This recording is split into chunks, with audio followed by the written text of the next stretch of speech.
Абай Құнанбаев 28-ші қара сөзі.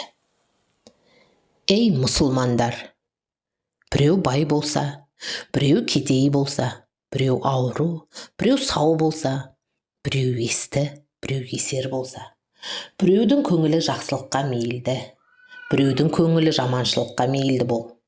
Бұлар неліктен десе, біреу сіздер айтасыздар, Құдай тағаланың жаратуынан бұйырғанша болған істеп. Жә, олай болса, біз Құдай тағаланы ғайыбы жоқ, міні жоқ, өзі әділ деп иман келтіріп едік. Енді Құдай тағала бір ант тұрғанға, еңбексізге мал береді екен. Бір Құдайдан тілеп, еңбек қылып, пайда іздеген кісінің еңбегін жандырмай, қатын баласын жөндеп асырарлықта қылмай, кедей қылады екен. Ешкімге залалсыз бір момынды ауру қылып, қор қылады екен. Қайда бір ұры, залымның дені сау қылады екен. Әке шешесі бар. Екі баланың бірі есті, бірін есер қылады екен. Тамам жұртқа бұзық болма, түзік бол деп жарлық шашып, жол салады екен. Түзікті бейіске шығарамын, бұзықтық тозаққа саламын деп айта тұра, пендесінің біреуін жақсылыққа мейлендіріп, біреуін жаманшылыққа мейлендіріп, өзі құдайлық құдіретімен біреуін жақсылыққа бұрып, біреуін жамандыққа бұрып, жіберіп тұрады екен. Осының бәрі Құдай тағаланың ғайыпсыз, мінсіз ғафур, рахымдығына, әділдігіне лайық келе ме? Жұрт та, мүлік те өзінікі. Бұл қылғанын не дей аламыз? Өз мүлкін өзіне қылса, қыла береді. Оны ғайыпты болды дей алмаймыз десең, ол сөзің Құдай тағаланың ғайыбы, міні жоқ емес, толып жатыр, бірақ айтуға бата алмаймыз дегенің емес пе?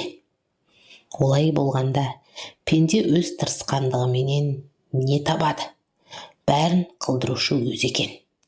Пенде пендеге өкпелей тұғын еш нәрсе жоқ. Кім жақсылық, кім жамандық қылса дағы, Құдайдан келген жарлықты қылып жүр екен дейміз бе? Әрбір ақылды бар кісіге иман парыз, әрбір иманы бар кісіге ғибадат парыз екен. Және де әрбір рас іс ақылдан қорықпаса керек. Жә, енді біз ақылды еркіне жібермесек, Құдай тағаланың ақылы бар кісіге иман парыз дегені қайда қалады?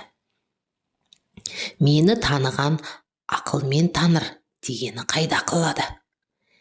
Дініміздің бір жасырып тұрған жалғанға жоқ болса, ақылды оны ойлай ма дегенімізге пенде бола ма? Ақыл тоқтамаған соң діннің өзі неден болады? Әуелі иманды түзетпей жатып, қылған ғибадат не болады?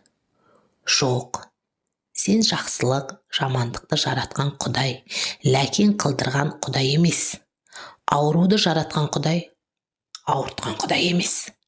Байлықты, кедейлікті жаратқан Құдай, бай қылған, кедей қылған Құдай емес деп нанып ұқсаң болар. Әйтпесе, жоқ. Абай Құнанбаев 29-ші қара сөзі. Қазақтың мақалдарының көбінің іске татырлығы да бар. Іске татымақ түгіл, не құдайшылыққа, не адамшылыққа жарамайтұғыны да бар. Әуелі жарлы болсаң, арлы болма дейді. Ардан кеткен соң, тірі болып жүргені не құрысын? Егер онысы жалға жүргенде жаныңды қинап еңбекпенен мал тап деген сөз болса, ал ар кететұғын іс емес.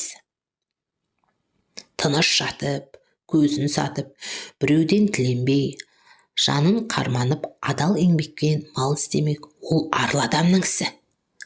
Қалауын тапса қар жанады, сұрауын тапса адам баласының бермесі жоқ деген ең барып тұрған Құдай ұрған сөз осы. Сұрауын табамын, қалауын табамын деп қорлықпенен өмір өткізгенше, малды не жерден сұрау керек, не аққан терден сұрау керек қой. Атың шықпаса жер өрте дейді. Жер өртеп шығарған атың несі мұрат? 100 күн атан болғанша, бір күн бура бол, дейді. Тәңірге жазып, мінбей, түспей, арып, шөмеңдеп, диуаналықпен бір күні болған буралық неге жарайды? Алтын көрсе, періште жолдан таяды, дейді. Періштеден садақа кеткір-ай, періште алтында не қылсын? Өзіңнің көрсе қызар сұмдығың қостағалы айтқаны. Ата-анадан мал тәтті, алтын үйден жан тәтті, дейді. Ата-анасынан мал тәтті көрінетұғын, ан тұрғанның тәтті дерлік не жаны бар? Ата-анасын малға сатпақ ең арсыздың қылығы емес пе? Ата-ана шамасы келсе, миқтаттанып мал жиса да, дүниелік жиса да, артымда балаларыма қалсын, дейді. Ол ата-анасын сатқан соң, Құдайға дұшпандық семес пе? Осындай білместікпенен айтылған сөздеріне бек сақ болу керек.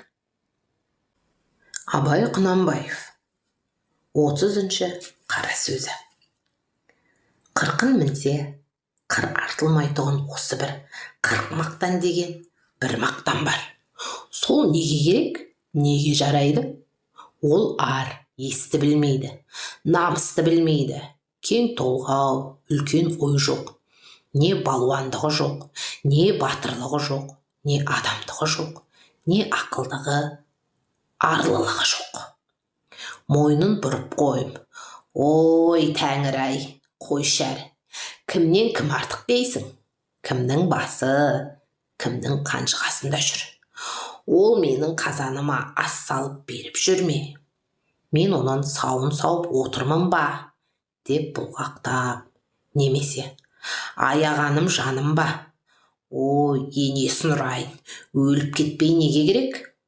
Азар болса атылып, я осы үшін айдалып кетсем де, көнгенім ақ.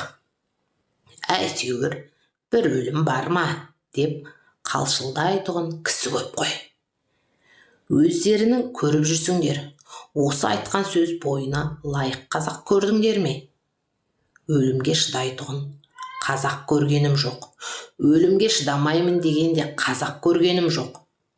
Кеңірдегін ғана көрсетеді-ау, қиылып қала қалайын деп. Егер осы сөз бойына лайық кісі көрінсе, ақылы жоқ болса да, қайратымен ақ кісі айдындайтұғын адам болғаны ғой. Егер шын айғайды көргенде, кірер жерін таба алмайтұғын дарақы жұртты осы сөзіммен айдындырамын.